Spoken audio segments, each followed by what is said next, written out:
नहमदुहु व नुसल्ली अला रसूलिहिल करीम अम्मा बाद औज़ु बिल्लाहि मिनश शैतानिर रजीम बिस्मिल्लाहिर रहमानिर रहीम। लुक़मान की शख्सियत अरब में एक हकीम व दाना की हैसियत से बहुत मशहूर थी।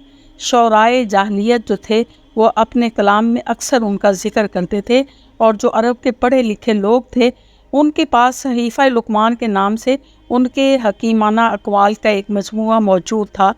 और चंद रवायात में आता है कि हिजरत से 3 साल पहले मदीना का अव्वलीन शख्स जो नबी सल्लल्लाहु अलैहि वसल्लम से मुतासिर हुआ वो सुवैद बिन सामित था। वो हज के लिए मक्का गया था। वहाँ हुज़ूर सल्लल्लाहु अलैहि वसल्लम अपने कायदे के मुताबिक मुख्तलिफ़ इलाक़ों से आए हुए हाजियों की क़यामगाहों पर जाकर दीन की तबलीग किया करते थे, और इस सिलसिले में सुवैद ने भी नबी सल्लल्लाहु अलैहि वसल्लम की तकरीर सुनी तो उसने आपसे अर्ज़ किया कि आप जो बातें पेश कर रहे हैं ऐसी ही एक चीज़ मेरे पास भी मौजूद है। आपने पूछा कि वो क्या है, तो उसने मुजल्ला लुक़मान जो है वो आपकी फरमाइश पर सुनाया।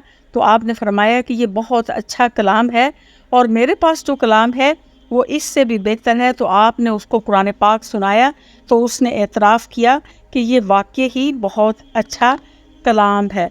तो इंसान के दाना होने की दलील यही है कि अल्लाह की बख्शी हुई जो है नेमतें उसकी जो है वो इतराफ़ करे और उसका शुक्रगुज़ार हो, और उसकी एहसान मंदी जो है उसका रवैया इख्तियार करे, ना कि कुफ़रान नेमत करे। और उसका शुक्र जो है वो सिर्फ़ ज़ुबान से नहीं करे बल्कि अपने फ़िक्र, कौल और अमल तीनों सूरतों में जो है वो करे, और अपने क़ल्ब ज़हन की गहराइयों में इसका यकीन और शऊर भी रखता हो कि मेरे पास जो कुछ भी है वो अल्लाह का दिया हुआ है और अल्लाह ताला के एहसानात का नतीजा है, और वो अल्लाह ताला के एहसानात को जो है उसका एतराफ़ करे अमलन भी और कौली तौर पर भी, और अल्लाह की रज़ा को तलब करते हुए उसकी दौड़ धूप करे और अल्लाह ताला के इनामात को बंदों तक पहुँचाए, और उसके ख़िलाफ़ जो बगावत करने वाले हैं उनसे मुजाहिदा करके ये साबित कर दे कि वो वाकई ही जो है वो अल्लाह का बंदा है। तो यही चीज़ें जो है हकीम लुक़मान ने अपने बेटे को जो है वो नसीहत की, और बेटों को नसीहत करते हुए उन्होंने कहा, कुरान पाक में सूरह लुक़मान में इस बात का ज़िक्र है कि याद करो जब लुक़मान अपने बेटे को नसीहत कर रहा था तो उसने कहा, बेटा खुदा के साथ किसी को शरीक ना करना। हक़ ये है कि शिर्क बहुत बड़ा जुल्म है, और ये हकीकत है कि हमने इंसान को अपने वालिदैन का हक़ पहचानने की खुद ताकीद की है, और उसकी माँ ने ज़ोफ़ पर ज़ोफ़ उठाकर उसे अपने पेट में रखा और 2 साल इसका दूध छूटने में लगा। इसलिए हमने उसको नसीहत की कि मेरा शुक्र करो और अपने वालिदैन का शुक्र बजा लाओ।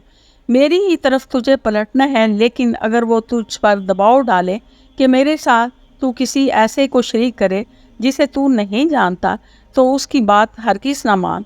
दुनिया में उनके साथ नेक बर्ताव करता रहे, मगर पैरवी उस शख्स के रास्ते की कर जिसने मेरी तरफ रजू किया। फिर तुम सबको पलटना है मेरी तरफ। उस वक़्त मैं तुम्हें बताऊंगा कि तुम कैसे अमल करते रहे हो। और लुक़मान ने कहा था कि बेटा, कोई चीज़ राई के दाना के बराबर भी हो और किसी चट्टान में या आसमानों या ज़मीन में कहीं छुपी हो तो उसे अल्लाह निकाल लाएगा, वो बारीक बीन और बासबर है। तब आयत की सूरत में कुरान पाक में दी गई है, और ये लुक़मान ने अपने बेटे को नसीहत की थी। और अगर कोई चीज़ जो है गुम हो जाए और उसकी कोई ख़बर ना लग रही हो कि वो किधर है, तो ये आयत पढ़ने से वो चीज़ जो है वो मिल जाती है कि कसरत के साथ इस आयत को पढ़ा जाए तो गुमशुदा चीज़, चाहे इंसान कोई गुम हो गया हो या कोई और चीज़ गुम हो गई हो, तो वो मिल जाती है। उसके बाद जो अगली नसीहत उन्होंने अपने बेटे को की थी वो ये की थी कि नमाज कायम करने का हुक्म दे, बदी से मना कर के खुद भी नमाज पढ़, और ये है कि नमाज पढ़ने का हुक्म दे और बदी से मना कर, और जो भी मुसीबत पड़े उस पर सब्र कर। तो मतलब सब्र की भी तलकीन की, और ये बातें जिनकी बड़ी ताकीद की गई है, और लोगों से मुंह फेर कर बात ना कर। फिर अगली बात जो उन्होंने की कि लोगों से मुंह फेर कर بات نہ کر، یعنی تکبر نہ کر، اور نہ زمین میں اکڑ کر چل۔ اللہ کسی خود پسند اور فخر جتانے والے شخص کو پسند نہیں کرتا۔ سورہ رحمان میں بھی انہی چیزوں کا ذکر کیا گیا ہے جو کہ لقمان نے اپنے بیٹے کو نصیحت کی تھی، اور اگلی نصیحت ان کی یہ تھی کہ اپنے چال میں اعتدال اختیار کر اور اپنی آواز کو پست رکھ۔ سب آوازوں سے زیادہ بری آواز جو ہے وہ گدھے کی آواز ہے۔ تو یہ دیکھیں، مطلب جن باتوں کا انہوں نے اپنے بیٹے کو حکم دیا، انہی باتوں کا حکم جو ہے اللہ تعالیٰ نے دیا۔ تو ان کی حکمت و دانائی جو ہے کس قدر تھی کہ ان کے اقوال جو ہیں وہ لوگ جو ہیں ان کو محفوظ کرتے ہیں، اس پہ عمل کرتے ہیں، اور یہ اللہ تعالیٰ کی پہچان کتنی زیادہ رکھتے تھے۔